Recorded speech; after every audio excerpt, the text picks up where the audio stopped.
Assalamualaikum warahmatullahi wabarakatuh dan salam sejahtera. Baiklah, hari ini saya akan buat satu lagi video dan saya akan cuba tunaikan permintaan daripada Samantha yang ingin meminta saya untuk melakukan latihan Bahasa Melayu tahun 3 buku aktiviti jilid 2 pada muka surat 20. Jom kita saksikan.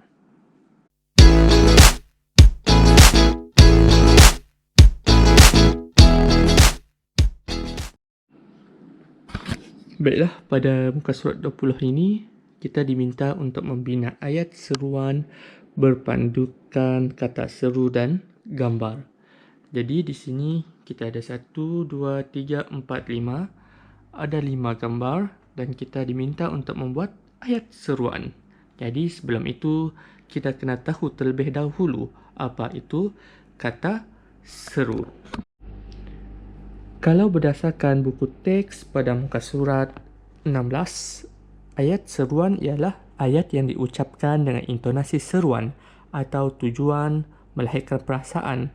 Intonasi seruan ini digambarkan dalam tulisan dengan tanda seru yang terletak di akhir ayat. Ini tanda seru. Ada tanda I terbalik. Jadi terdapat banyak kata seru seperti wah, amboi, cis dan sebagainya. Untuk mengetahui ayat itu ayat seru ataupun tidak, kita boleh kenal pasti melalui tanda seru yang ada di belakang ayat. Jadi, sebelum kita melakukan tugasan ini, perkara pertama yang mesti kita lakukan ialah kita perlu baca terlebih dahulu semua maklumat yang ada di dalam muka surat 20 ini. Bina ayat seruan berpandukan kata seru dan gambar. Pertandingan memasak kuih tradisional. Alia. Terima kasih Alia atas ucapan itu. Syabas. Oh. Alia, kuih bingka ubi ini memang kegemaran saya. Julina. Wah. Alia. Syukur kepada Tuhan. Wah, amboi. Alia, saya memasak kuih bingka ubi kerana kuih tradisional ini disukai ramai. Julina. Alia. Julina, hiasan hidangan bingka ubi ini memang cantik. Nenek saya yang mengajarnya. Amboi, wah. Dalam muka surat 20, dalam buku aktiviti ini, saya dapat kenal pasti ada 5 kata seru. Okey, kita tengok.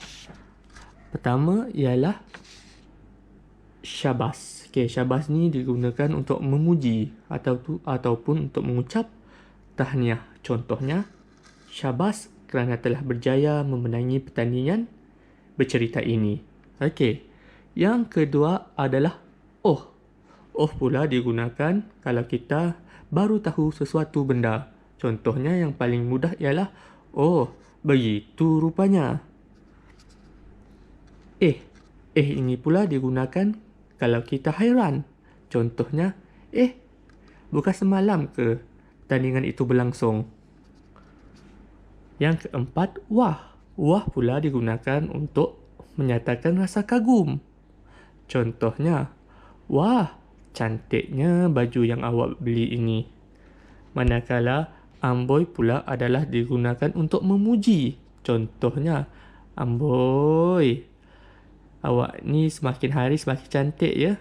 Itu adalah contoh-contoh penggunaan kata seru.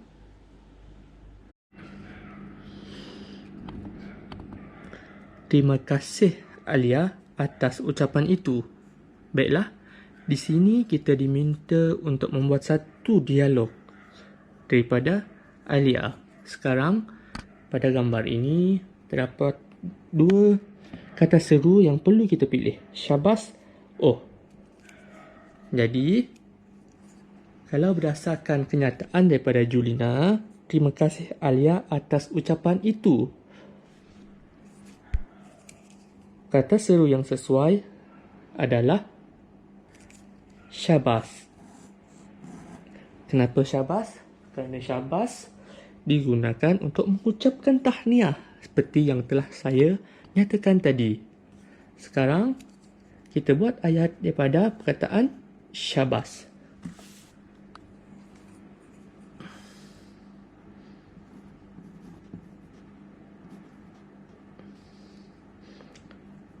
Okey, syabas apa? Syabas Julina kerana telah memenangi pertandingan memasak kuih tradisional. Jadi cara nak buat, kita tulis syabas Julina, koma, kerana memenangi pertandingan memasak kuih tradisional. Tanda seru. Ini yang penting. Kalau ayat seru, kita perlulah menggunakan tanda seru. Dan ketika kita membuat ayat, pastikan ayat kita ini berkaitan. Kita lihat gambar. Gambar pertandingan memasak kuih tradisional dan Julina mendapat hadiah tempat pertama ataupun beliau telah memenangi pertandingan tersebut. Jadi ayat kita perlulah bersesuaian dengan gambar dan juga tajuk.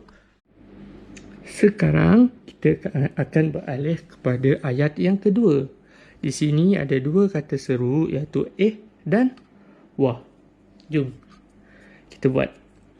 Kuih bingkai ubi ini memang kegemaran saya.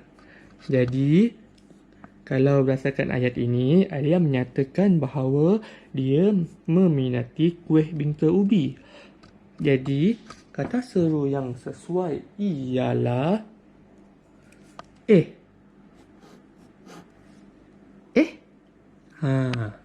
Kenapa pula dengan Kenapa tidak wah? Ayatnya perlulah sesuai. Jom. Saya pun menyukai kuih bingkai ubi. Tanda seru. Disebabkan itulah kita menggunakan kata seru sebab Julina pun hairan dan dia berasa pelik jugalah yang mereka dua meminati kuih yang sama. Di sini saya akan tinggalkan 3 ayat dan kata seru untuk dilengkapkan. Jika masih lagi keliru, boleh nyatakan di ruangan komen dan insya-Allah jika ada masa saya akan cuba untuk balas dan terangkan sekali lagi. Baiklah, demikian sahajalah penerangan untuk hari ini pada muka surat 20. Bagi sesiapa yang mahukan saya untuk menjawab soalan-soalan bahasa Melayu melalui buku aktiviti, boleh nyatakan di komen. Kalau anda rasakan apa yang saya buat ini adalah sesuatu yang berguna untuk anda boleh subscribe, like, share ataupun komen. Dan insya-Allah saya akan cuba untuk memperbaiki kesilapan-kesilapan dan juga saya akan cuba untuk meningkatkan lagi kualiti video pengajaran kita untuk seterusnya. Assalamualaikum warahmatullahi wabarakatuh dan salam sejahtera.